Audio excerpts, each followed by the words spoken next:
convido a você a adorar o nome do Senhor neste momento, aonde você estiver. Que você possa estar seguro nos braços do Senhor, em nome de Jesus. Aleluia, Jesus.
Recaio de novo em tuas mãos,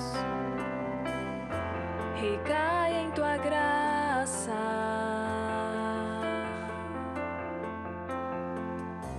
recaio de novo em tuas mãos, e se eu passar pelo vale, acharei conforto em teu amor, pois eu sei que és aquele que me guarda, me guarda. Em teus braços é o meu descanso.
Olá, olha nós aqui mais uma vez, trazendo da parte de Deus, por meio do canal da Batista Nacional Corbã, uma palavra para o coração da igreja, uma palavra para você que nos ouve esse momento, essa hora.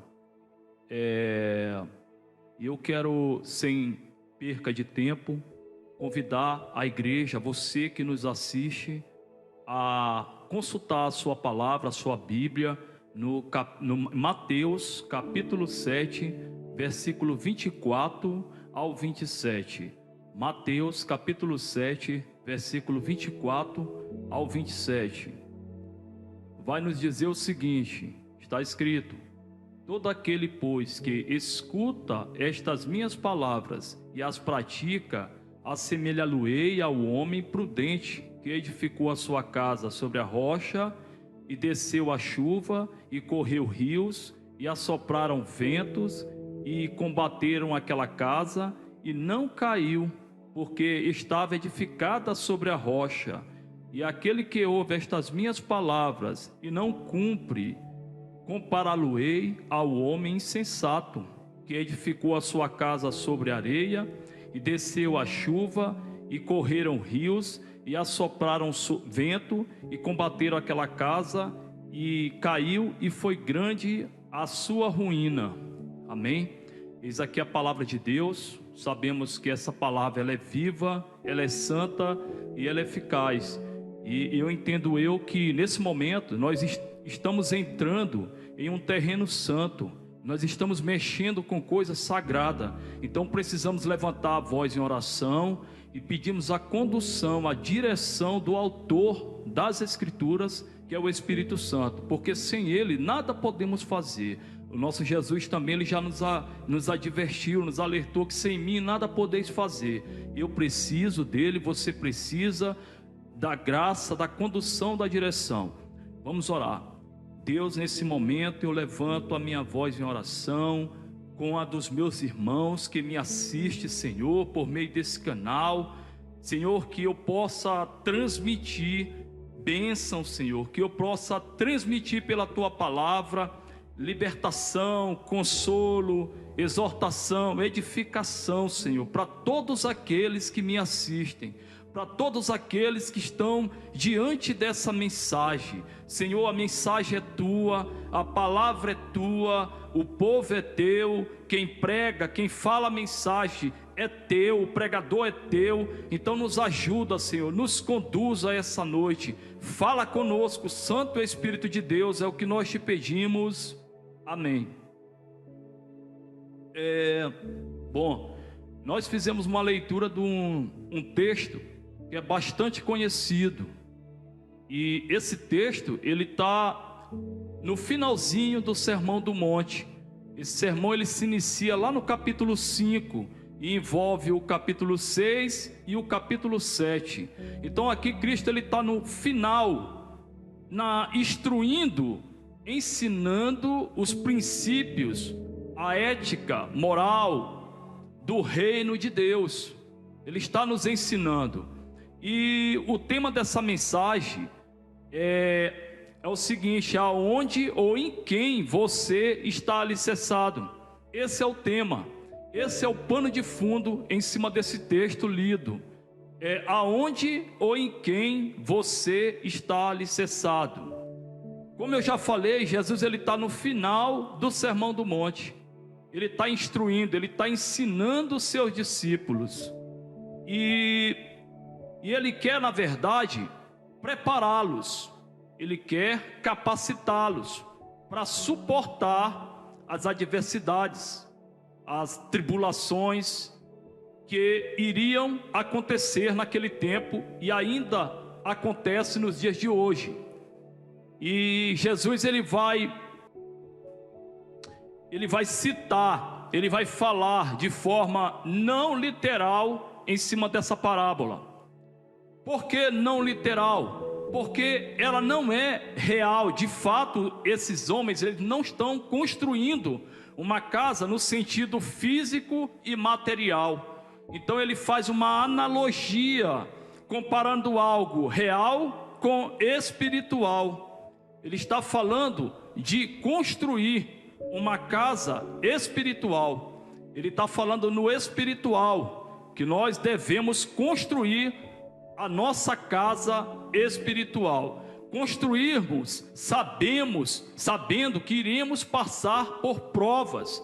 Nós precisamos construir a nossa casa entendendo que as provas irão vir, os rios, as tempestades e as ventanias, como essa que nós estamos vivendo hoje, nos dias atuais. Então ele está ensinando, está instruindo os seus discípulos, e ele vai, por meio desses estudos, desses ensinos, ele vai dar outras possibilidades, como se nós formos ler no capítulo, no versículo 7, no capítulo 7, versículo 13 ao 14, ele também vai falar o seguinte: entrai pela porta estreita, porque larga é a porta e espaçoso o caminho que conduz à perdição, e muitos são os que entram por ele. E porque estreita é a porta e apertado o caminho que conduz à vida, e poucos há que a encontrem. Então ele vai também nos dar esse direcionamento com relação ao caminho, a porta, construir uma casa.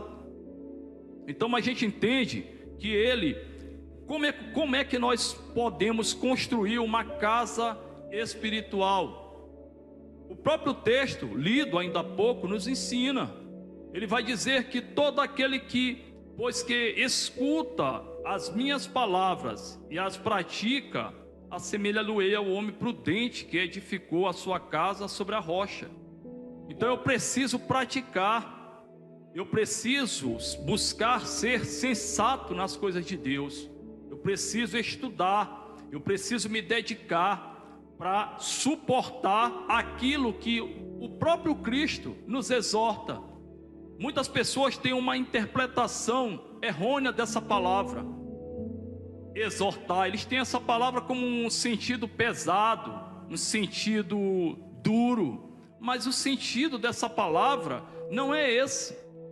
O sentido nessa palavra no grego é estimular, é fortalecer, é encorajar, e é exatamente isso que Jesus nos fala em João capítulo 16, versículo 33.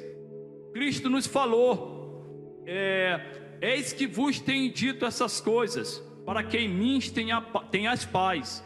No mundo passareis por aflições, mas tem de bom ânimo, eu venci o mundo. Então ele está nos instruindo, nos alertando para aquilo que iremos passar. E sabemos que quando vêm as adversidades, as atribulações, só vamos suportar se estivermos na rocha, se estivermos alicerçados na doutrina, no ensino, nos princípios das Escrituras. E não é diferente também o apóstolo Paulo. Se nós formos abrir as nossas Bíblias, eu creio que você continua com a sua aberta, você que nos acompanha. Se nós formos em Atos dos Apóstolos, eu vou estar abrindo para a gente fazer a leitura. Atos dos Apóstolos, capítulo 14, versículo 22, o apóstolo Paulo também exorta, dizendo o seguinte: confirmando o ânimo dos discípulos, exortando a permanecer na fé, pois que por muitas tribulações nos importa entrarmos no reino de Deus. Então, Paulo também ele vai alertar, ele vai falar. Sabemos que se nós formos ler esse texto, Paulo havia acabado de levar pedradas. E Paulo, ele entendia que para chegar ao propósito do reino, para adentrar no reino de Deus, ele iria passar por aflições, porque quando Cristo chama, que envia Ananias na casa de Judas, aonde ele se encontrava, o próprio Cristo fala para Ananias que ele ia mostrar para Paulo que por muitas dores, aflições, ele o levaria a palavra, ele realizaria o seu propósito, aquilo que ele foi chamado. Se nós também formos olhar nas Escrituras, O apóstolo Paulo também vai nos falar em 2 Timóteo, 2 Timóteo, capítulo 3, versículo 12. Eu vou estar abrindo para a gente fazer o acompanhamento das Escrituras. 2 Timóteo, capítulo 3, versículo 12, que vai dizer assim: e também todos que plenamente querem viver em Cristo Jesus padecerão perseguições. Tem versões que nos fala aqueles que querem viver piamente, de forma pia, de forma piedosa. Tem versões que nos fala dessa forma: padecerão perseguições. Então, voltando para o texto lido ainda há pouco, que está embasado no tema da mensagem, ele vai falar de dois homens, como já foi dito, o insensato e o prudente, né? O prudente, ele leva a sério as coisas de Deus. O prudente, ele não tem pressa. O prudente, ele espera. O prudente, ele tem o Deus como a sua rocha. O prudente, ele é paciente. O prudente, ele estuda as Escrituras de forma profunda. Ele vai nas entrelinhas, ele pesquisa, porque ele sabe que a vida espiritual dele depende desse alimento. Já o insensato não. O insensato, ele tem pressa, ele quer para ontem, ele não espera, ele não tem paciência, ele lê e não pratica, ele não estuda, e dessa forma ele vai edificando a sua casa. E a diferença desses dois homens, dessas duas casas, até então tudo certo, dois homens, duas casas, o mesmo pensamento, o mesmo propósito, construía suas casas. Porém, a diferença só percebemos aquele que tem a unção, aquele que está no Espírito, aquele que tem discernimento, que tem unção, ao qual o apóstolo João se refere em uma das suas epístolas. 1 João, capítulo 2, versículo 27, vai nos dizer que a unção que está em vós vos ensinará toda a verdade. Então, aquele que tem a unção, sabemos que a unção é derramada pelo Espírito Santo, ele percebe onde está essa diferença. A diferença está justamente no alicerce, no fundamento. Aquele que está na rocha e aquele que está na areia. Só para a gente ter mais um entendimento mais aprofundado, eu também convido você para estar consultando o Evangelho de Lucas. O Evangelho de Dr. Lucas, capítulo 6, versículo 46 em diante. Evangelho de Lucas, capítulo 6, versículo 46 em diante. É só achar aqui.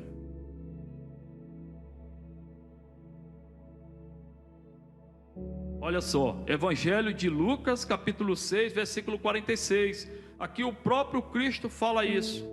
E por que me chamais Senhor, Senhor, e não fazeis o que eu digo? Então, aí está a diferença entre o sensato, o prudente, e o insensato, aquele que não é prudente. Ele até chama Cristo de Senhor, porém não faz aquilo que Cristo manda a nós fazermos. Ele não faz. E ele vai dar continuação no versículo 27, vai dizer assim: qualquer que venha a mim e ouve as minhas palavras e as observas, eu vos mostrarei a quem é semelhante. É semelhante ao homem que edificou uma casa e cavou e abriu bem fundo e pôs os alicerces sobre a rocha. E vendo a enchente, bateu com ímpeto a corrente naquela casa e não pôde abalar, porque estava fundada sobre a rocha. Mas o que ouve e não pratica é semelhante ao homem que edificou uma casa sobre a terra, sem alicerce, na qual bateu com ímpeto a corrente e logo caiu, e foi grande a sua queda da sua casa. Então eis aqui a diferença. Aqui está uma grande diferença. E nós hoje temos que entender que O Espírito Santo, ele nos convenceu. O Espírito Santo está na Bíblia, isso é bíblico. Quem convence é ele. No livro de João, capítulo 16, versículo 8 em diante, vai falar que ele vos convencerá do pecado, da justiça e do juízo. Então isso é um papel dele, mas nós temos que entender que tudo não depende de Deus. Aquilo que nós podemos fazer, Deus não irá fazer.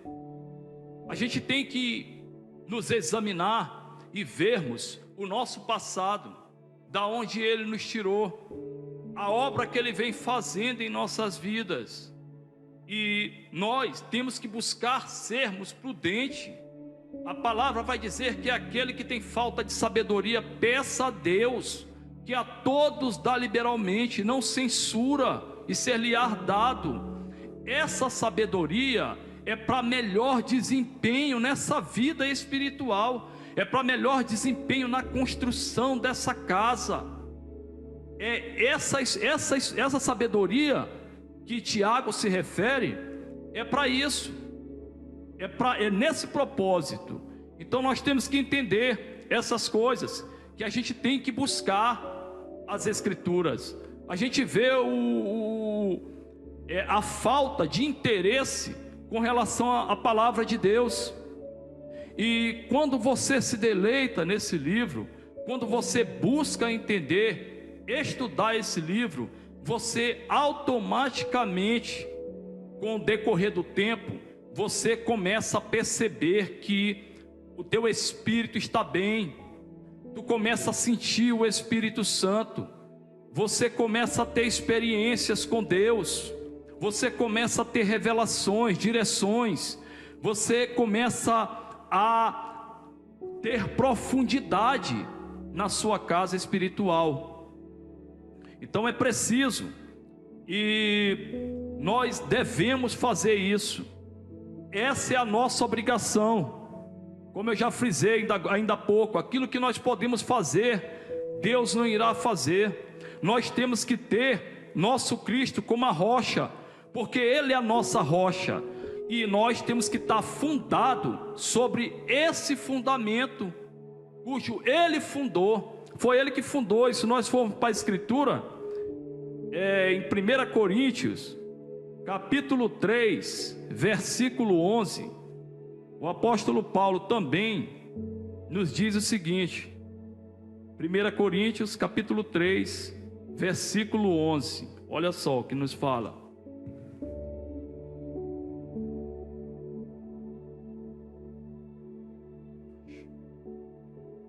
Primeira Coríntios, capítulo 3, versículo 11.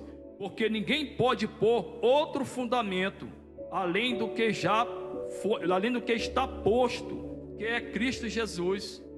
Então a gente tem que estar nele, a gente tem que estar em Cristo, tem que estar ligado com as coisas de Cristo, com a palavra, para suportarmos aquilo que virá, porque a gente sabe que ainda virão muitas coisas além do que já está acontecendo. As Escrituras, elas têm que se cumprir, e só vai estar percebido, só vai estar atento aqueles que estão alicerçados na palavra de Deus, aqueles que estão nas Escrituras.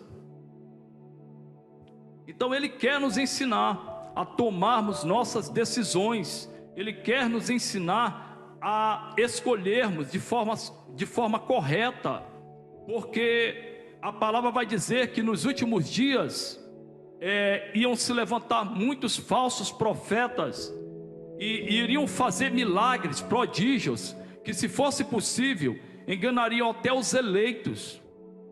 A Bíblia também ela vai nos dizer que Satanás ele tem poder para se transformar num anjo de luz.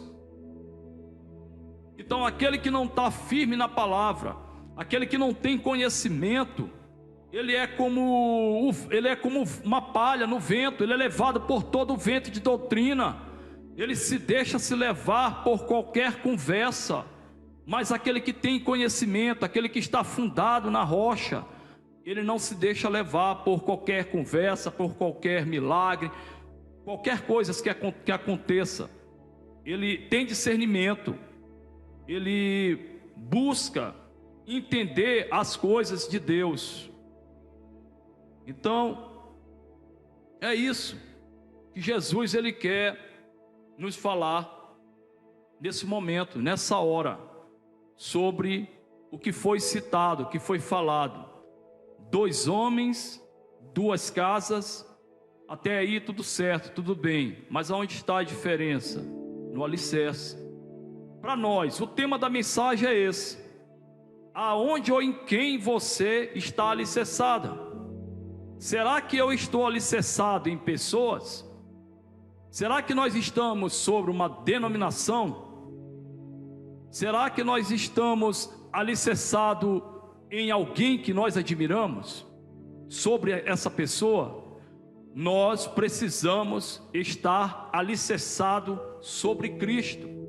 Todos aqueles que buscam se alicerçar em alguma coisa, a não ser em Cristo, muitas das vezes não continua, muitas das vezes fica à beira do caminho. Por quê? Porque não está no alicerce, que é Cristo, não está na rocha, e nós temos que estar em Cristo, nós temos que estar na rocha. Então, essa é a pequena reflexão. Eu espero que Cristo tenha falado com vocês. Eu quero agradecer a oportunidade. Eu quero dizer que nós ainda teremos mais oportunidade de estarmos explicando as Escrituras, de estarmos juntos, não eu, juntos, estudando na condução do Espírito Santo. Porque Cristo vai nos dizer que onde estiverem 2 ou 3 reunidos em meu nome, aí estou presente no meio dele, aí estou eu entre eles. Então eu creio que nesse momento tem muitas pessoas, centenas e centenas de pessoas nos acompanhando essa mensagem, esse discurso que foi feito, não meu, mas da palavra de Deus, mediante o seu Espírito. Eu quero agradecer, eu espero que essa palavra tenha te exortado, tenha te consolado e te edificado, para a honra e glória do nosso Senhor Jesus. Nesse momento eu quero te convidar a orar. Aí onde você está, você pode se curvar, você pode se examinar nesse momento e se reconciliar. Se você está afastado, está nos ouvindo, eu quero te dizer que Cristo ele te chama, Cristo ele te aceita. Todos aqueles que vão a Cristo não encontram um espírito rejeitador, não, encontram um espírito acolhedor. Ele vai te acolher, ele vai te perdoar. Então vamos orar, vamos levantar a nossa voz em oração. Pai querido, santo e amado Deus, nesse momento eu levanto a minha voz em oração, junto com as pessoas que me acompanham, junto com as pessoas que estão aí no canal, nos assistindo. Deus, desde já nós queremos te agradecer pela palavra. Pai, continua conosco. Senhor, nos anima, nos fortaleça para perseverarmos, para ficarmos firmes, para buscarmos entender a Tua palavra, para buscarmos conhecer a Tua palavra diante do Teu Espírito. Pai, nos ajuda a Tua igreja, Senhor, ser com os médicos que estão na linha de frente dessa pandemia que aí está aí fora, ser com eles, Senhor, livra, guarda-os, em nome de Jesus Cristo. Pai, nós também oramos e te pedimos que Tu vá nos presídios, que Tu guarde aquelas pessoas, são presos sim, estão pagando suas penas sim, mas são humanos como nós. Então vá de encontro, Senhor, guarda, livra, proteja, guarda o nosso presidente, Senhor, dê estratégia, ser com os seus conselheiros, é o que nós te pedimos. Tome essa nação, tome esse país, nós queremos repreender, Senhor, lança por terra toda essa maldição, todo esse vírus, que caia por terra em nome de Jesus Cristo. Muito obrigado, Senhor, continua conosco, é o que eu te peço e assim te agradeço, amém. Em teus braços